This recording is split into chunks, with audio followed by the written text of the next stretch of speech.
Hi everyone, this is Dimo Gonzalez of Heartwood Financial Services. Welcome to our latest market update and outlook video. So today's topic are the four pillars of what's been holding up the stock market. What are they?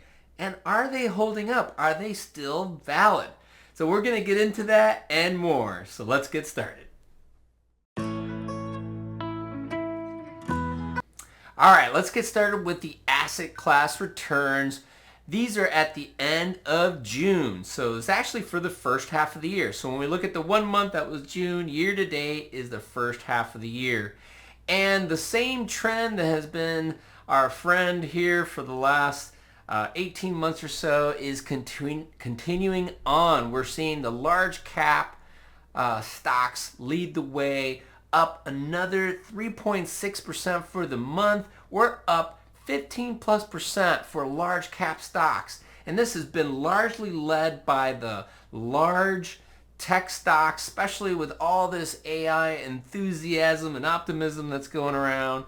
And in stark contrast, we're seeing the small caps lag big time. They're down 2.28 for the month, actually negative for the year. So if you were sitting in the wrong asset class, you'd actually be wondering why, everybody's so happy about the market. Well, it's not the whole market that's doing well. It's been mostly those large cap stocks.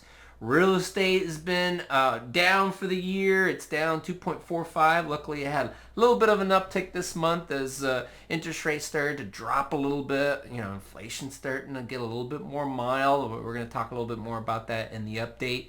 And on the international front, international has been doing okay. Developed market was down last month, unfortunately, but emerging market actually had a little bit of a nice run. Still lagging the year-to-date numbers quite a bit from our domestic cousins here, but at least some positive returns there. Bond market has been pretty flat. When you look at the year-to-date, they're all just barely up, but they are up a little bit, and they were up a little bit last month again. Inflation's starting to creep down a little bit, and so that made yields go down, which makes the price of bonds go up. All right, and then the last thing is commodities. Commodities have been hurt a little bit with inflation going down. Usually commodities don't do as well, and there are some signs that maybe the economy is starting to slow down, so commodities generally will go down in that respect as well. But still pretty strong year to date at 8.31%.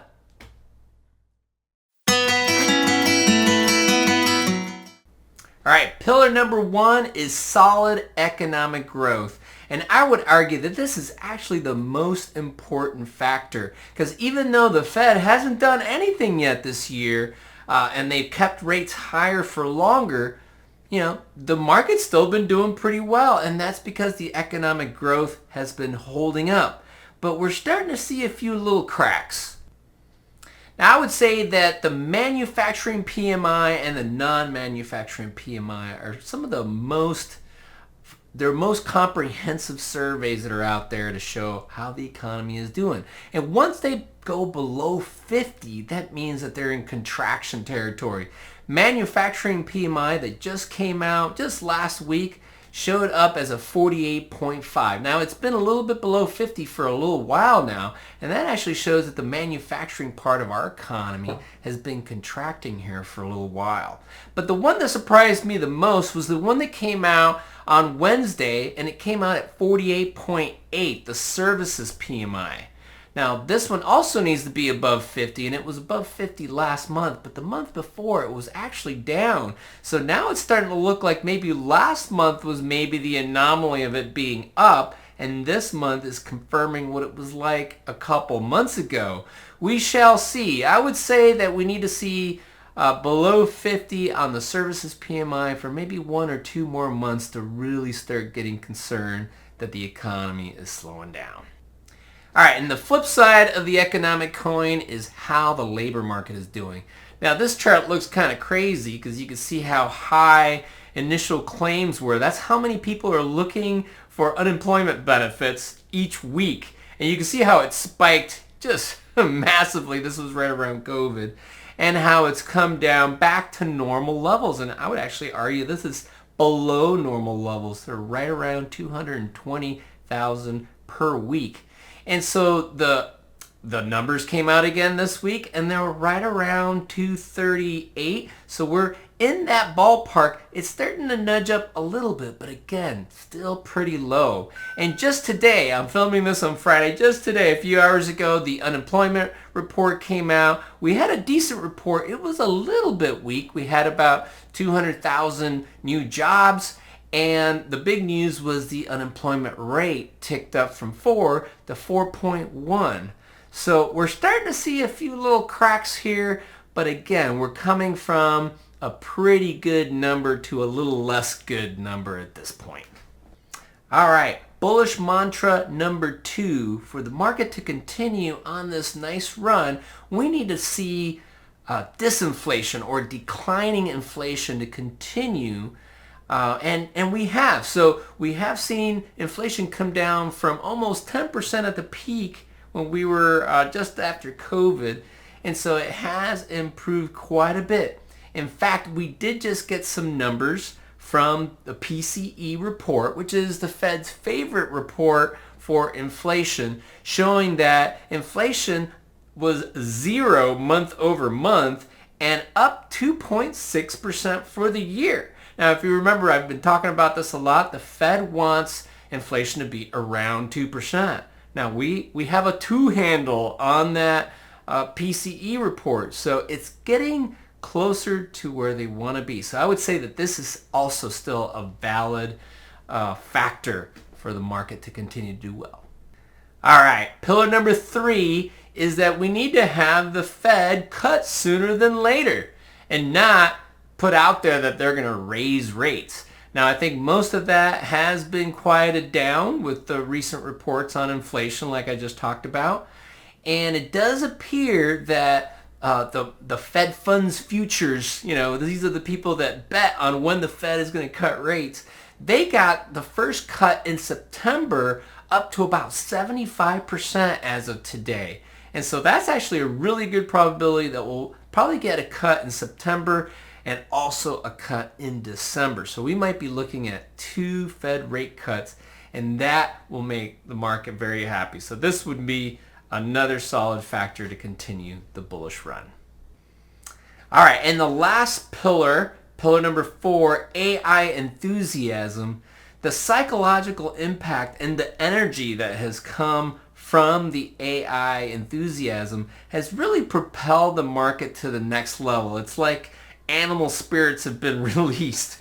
There's no other way to explain the values of the market by just traditional measures when you look at where we are right now.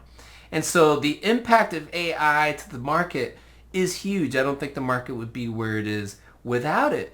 But the reality is the earnings growth has actually been meeting expectations. So you can argue AI may be a hype, but so far it's actually been the real deal.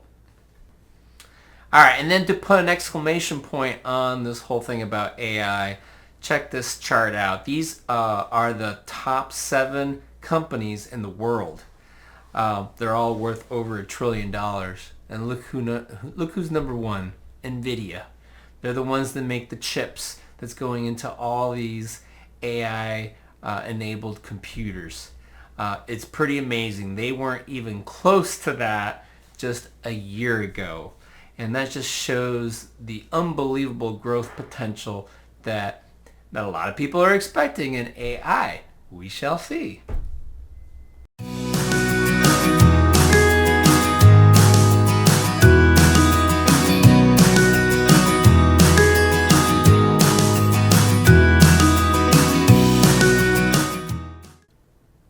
All right, so I just laid out a case that I think is pretty strong to show how the bull market can continue, although there are some cracks that are starting to show, but it's not a full-on falling apart of these 4 pillars, okay? But I still have a concern, and the concern is the valuations. I alluded to it a little bit when I talked about the AI and some of the enthusiasm. All right, we are at historical high levels right now. All right, so let me show you what I mean by the market looks a little expensive right now. This is the price to earnings chart of the S&P 500. And so you can see that it was really high, and this was back in the 90s. Probably don't need to remind you, that was when all the tech stuff was going crazy. We had the tech bubble burst, right? And then the last time we had a big rush was right around COVID, and that's because the prices of the stock market kind of kept up there and earnings was down a lot. And the reason the prices didn't go down a lot is because there was so much stimulus and the Fed cut rates a bunch of times. But now we're more in a normal environment. The Fed has raised interest rates. There's less fiscal spending than there was in COVID, although they're still spending a ton of money. But anyways, that's a whole other conversation. So what we're seeing now is we're starting to see the price to earnings ratios that are above 21. That's historically a pretty high level. And what that says to me is that the stock market is anticipating for a lot of things to go just right and to continue to go just right.